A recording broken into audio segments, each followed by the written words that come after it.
final quick fire question for me is, what bit of really super practical, easy to do advice could you give to our listeners that could help them today, tomorrow, the next day get a bit more work joy in their lives? I think it is, don't ignore the stories don't ignore the story that is. I'm going to edit this bit, Don't, because like we just talked Ah, about, we don't edit.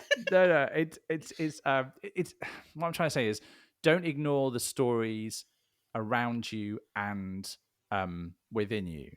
I know we talked a little bit about how do you reconcile sometimes if you're hearing a story, but it might not be a true story that you're hearing or a true story that you're seeing in front of you, but um, don't don't ignore them. Pay attention to them and question them. Approach a story as a kind of um, something to be curious about. Quite often, as I said, no, I'm changing my mind now. Changing my mind. I'm not really. I'm expanding upon it. Quite often is kind of related to the careless thing. Is if we don't have enough information about something, our brain, our storytelling brain, will make something up. We'll try and close that open-ended loop in our brain to go, I must make sense of this. I must create order of this. If you recognize that's what your storytelling brain is doing. So recognize when your brain is telling you a story about what's going on around you and your brain is telling you a story about what the stories you're telling yourself.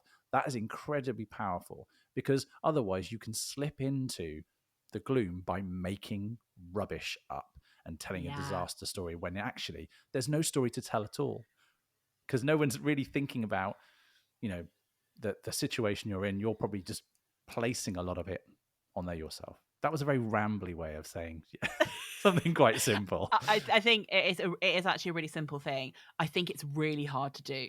So I Yeah. think Oh it's one of those that goodness.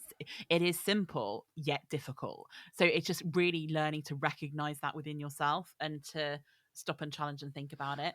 It also totally relates to something I talk to a lot of people about when I'm coaching people, is this idea that you're still worrying about this, but the other person in that situation, do you think they've even thought about it Yeah. once Yeah. since that situation? And I reckon 80 to 90% of the time people go, well, no, they probably No. haven't. It's like, okay, so why are we still worrying? It probably fits in with your care less thing. Why am I still worrying about this?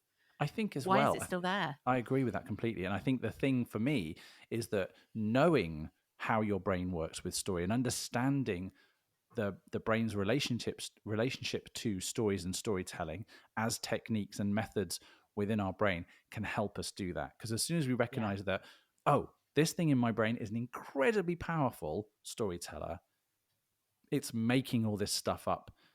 As soon as we recognize that, we can go, okay, that's just the storyteller. Steve Peters, it's just the chimp. This is just the storyteller trying to make these connections where there are none. Yeah. Yeah. Love it. Thank you so much, Simon.